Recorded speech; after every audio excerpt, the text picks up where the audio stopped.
Thank you very much, Madam President Roberta, Minister, honourable members.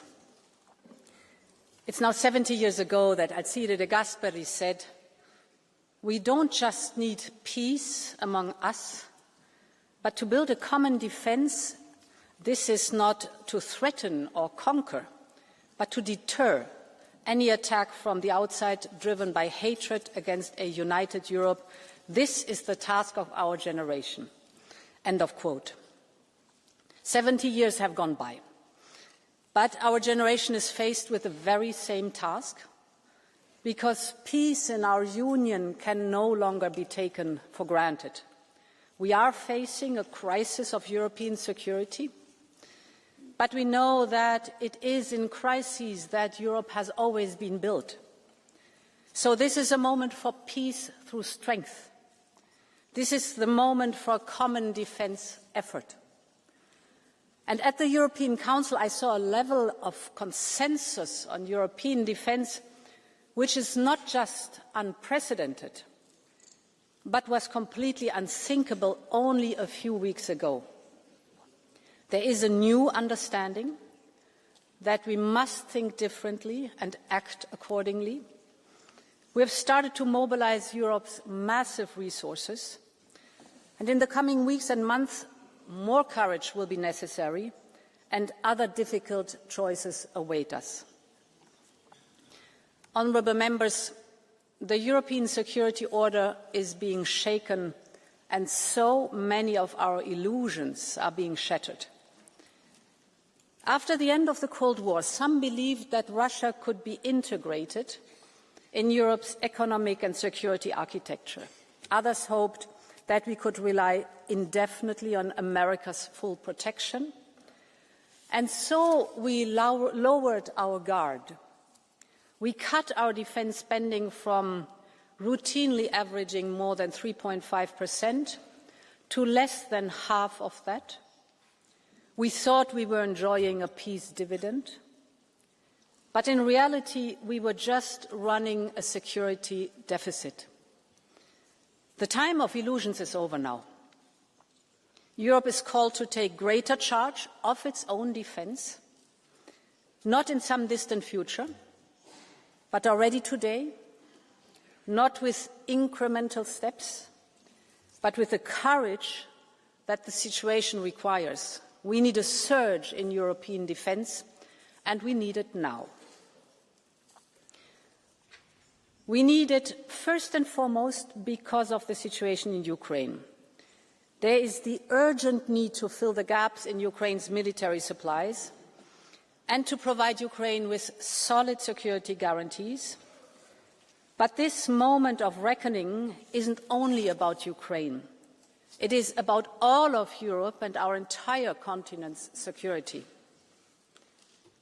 Putin has proven time and again that he is a hostile neighbour. He cannot be trusted. He can only be deterred. And we know that Russia's military complex is outproducing ours. If we look at the military expenditure in real terms, the Kremlin is spending more than all of Europe combined. Europe's production is still on a lower order of magnitude. And beyond traditional capabilities, the range of threats that we face is getting broader by the day. I know that the European Parliament argued for years that Europe needs to do more, and you were absolutely right. And this is more dangerous today, the era we live in. So Europe really needs to step up. And this is the goal of the plan that I presented to leaders last week. Its logic is very simple. We want to pull every single financial lever we have to strengthen and fast-track our defence production. With the ReArm Europe plan, we can mobilise up to 800 billion euros. So, honourable members, let me focus on some of the main features of this plan. First, there is the so-called national escape clause. And let me start why it is crucial to mobilise national budgets. Just if we look today, we spend just short of 2% on average of our GDP on defence. Every analysis today agrees that we need to move north of 3%. Now look at the entire European budget, it only reaches 1% of the GDP. So it's obvious that the bulk of new investments can only come from member states. And this is why we are activating the national escape clause, foreseen by our new fiscal rules. This is a new tool that was created just last year. And we propose to trigger it in a controlled, time-bound and coordinated way for all member states. This can transform our defence budgets quickly and effectively. Member states could mobilise up to 650 billion euros over the next 4 years, adding round about 1.5% of GDP to their defence budgets over 4 years. This is massive. And yet, the European Council has tasked us to explore further measures to facilitate significant defence spending at national level while ensuring debt sustainability. The second point. The European Council has agreed on our proposal for a new financial instrument. We call it SAFE, Security Action for Europe.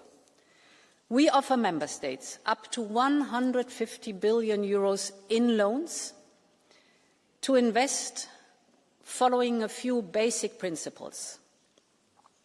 They could focus on a few selected strategic capability domains.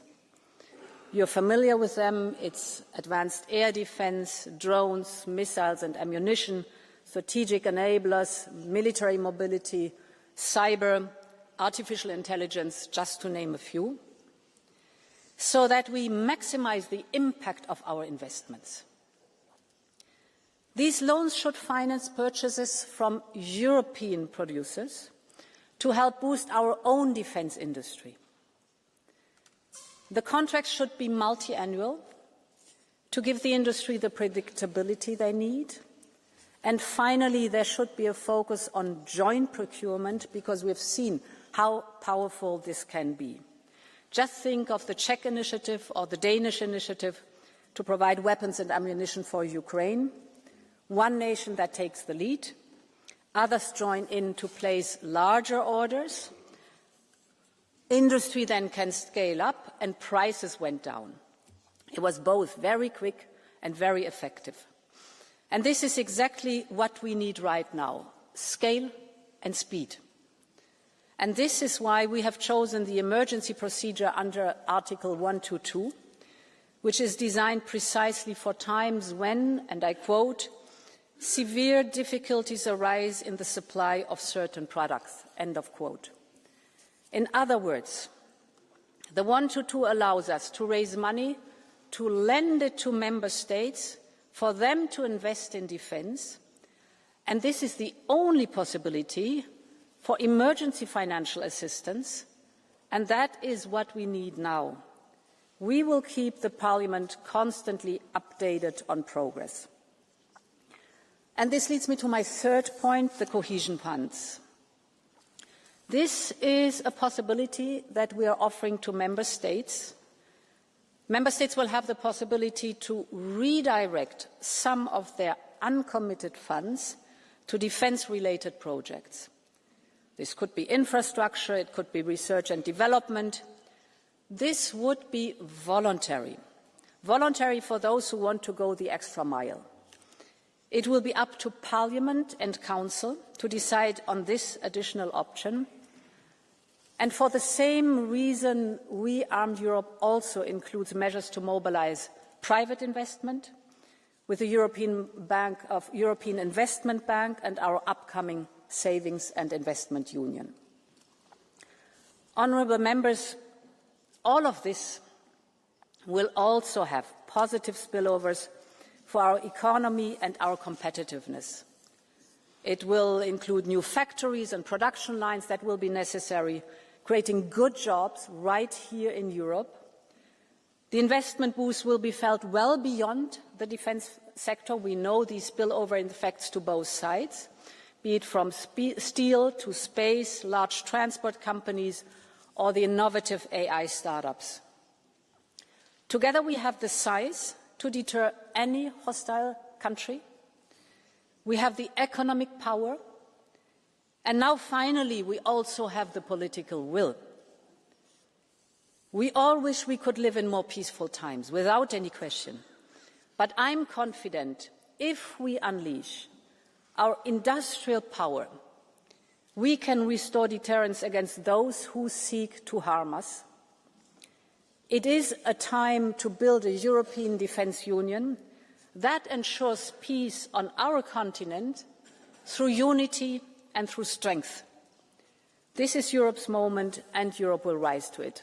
Thank you very much, and long live Europe.